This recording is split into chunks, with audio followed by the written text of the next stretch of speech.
Zanu PF war veteran leader Douglas Mahiya claims amendment bill favors Mnangagwa, not citizens of Zimbabwe.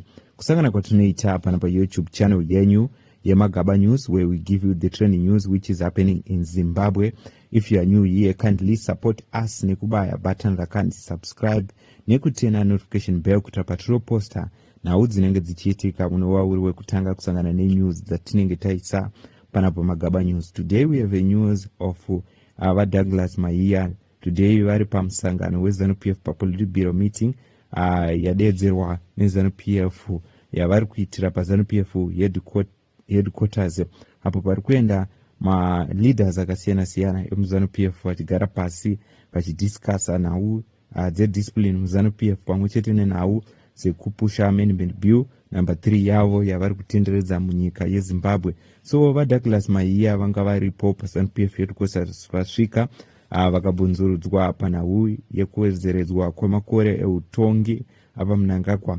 Vakataura ivo vachiti nhau idzi macitizen emunyika yeZimbabwe haafaniri kusumuka achigwauta achitaura pamusoro pekuwedzeredzwa weutongi hwava Mnangagwa, sezvo ichi chiitiko cheZANUPF chete chakarongwa pamusangano wakamuitwa kuBulawayo, unova iri ZANUPF conference yakaitwa kuBulawayo, vachiti zvakarongwa kudhara neZANUPF, saka hachisi chirongwa chemacitizen, chirongwa cheZANUPF. Zvaita kuti macitizen auyo achiti kosei ZANUPF comrade Douglas Mahiya vauya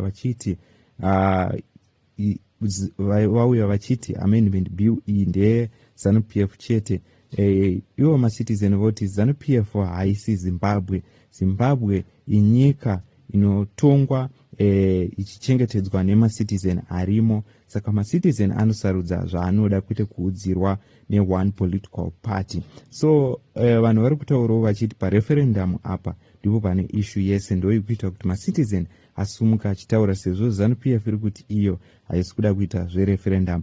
Tisati tapinda muna nzizere, ngatinzwe mashoko ava Douglas Mahiya varipo pascreen. ZANUPF, from its formation in 1963, was to have a total political independence, sovereignty, to determine our own destiny as a nation, not as political parties, the ruling and the opposition. It was about ZANUPF as a revolutionary party. It then embarked on a revolution based on principles, and they are the same principles that we are following today, to ensure that we determine our own destiny, not any other person's destiny. So resolution number 3 is online, is what ZANUPF should be doing. In actual fact, as war veterans, we had complained why it had taken too long to understand the people when they resolved in Bulawayo at a conference, and the people had spoken on the principle of minority being subordinate to majority. ZANUPF in this country is the majority, even in parliament, so we hold the power. Understand this other fact, that the constitution that we had was a compromise, and we agreed on our own as a political party that we shall then continue to repeal until the constitution is in line with the principles of the revolution. So Comrade President Mnangagwa has been chosen by the people. The people have spoken about his outstanding leadership to continue up to where you hear people complain about, but he's complaining about nothing, because for as long as he is the builder of Zimbabwe, brick by brick, he's a builder who, when he puts a brick, you can't remove it. Thank you. Mamanzwa mashoko ava Douglas Mahiya vachitaura vari paruzhinji rwenyika yeZimbabwe, zvaita kuti macitizen ajamuke achiramba kumashoko ava Douglas Mahiya, vareact zvakare pamashoko ava Douglas Mahiya. ZANUPF Secretary for War Veteran in the Politburo, Douglas Mahiya, has steered a fresh debate following his remarks on Constitutional Amendment Bill number 3, a proposal that has triggered a strong reaction across Zimbabweans.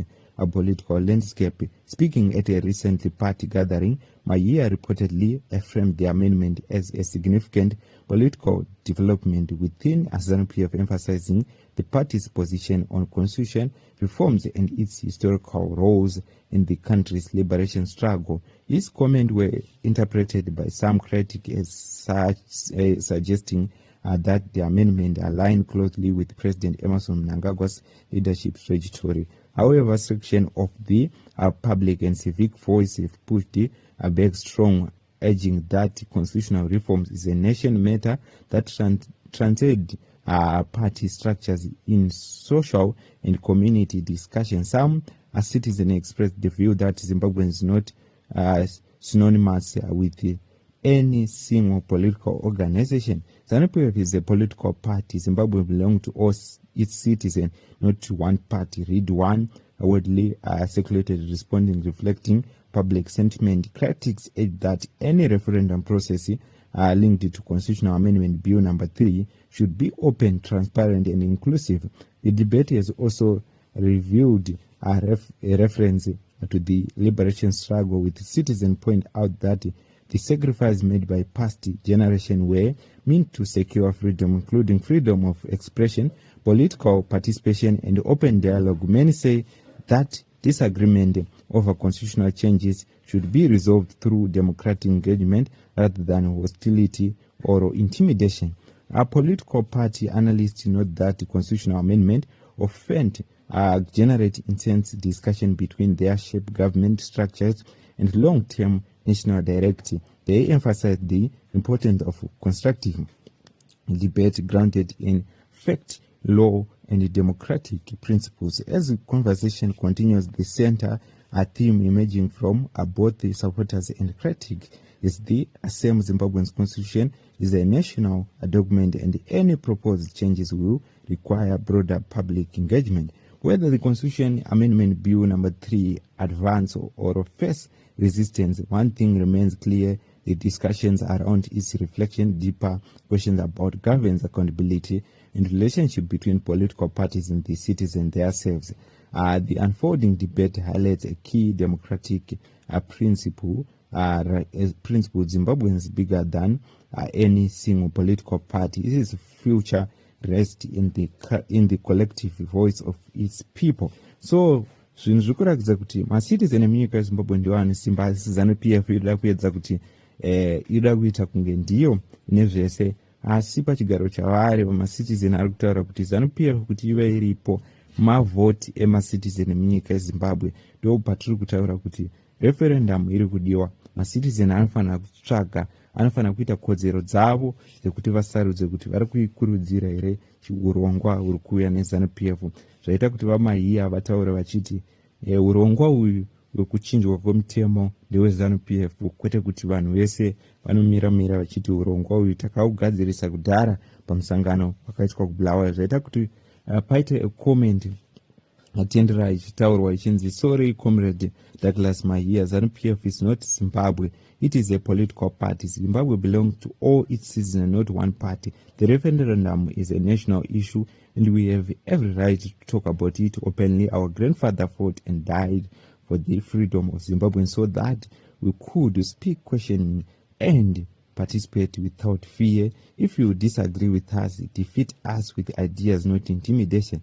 This country was not this country was built on the blood and sacrifice of our ancestors, not treat citizens as if they do not belong to the very nation they helped liberate.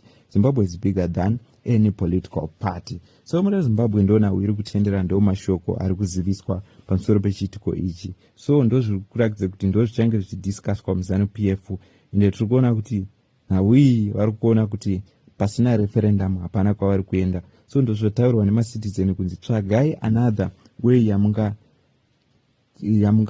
bhaize macitizen emunyika yeZimbabwe, yamungavharire macitizen emunyika yeZimbabwe pane kuuya muchivhundutsira macitizen emunyika yeZimbabwe kuti urongwa uyu hwekuchinjwa kwemutemo ndeweZANUPF, macitizen ndaanyarare. What's your take on this issue? What's your take on this news? Ndidzo news dzatakabata pano pachannel yenyu Mnangagwa News, where we give you the trending news which is happening in Zimbabwe. I keep on Thank you. Keep on supporting our YouTube channel, Magaba News.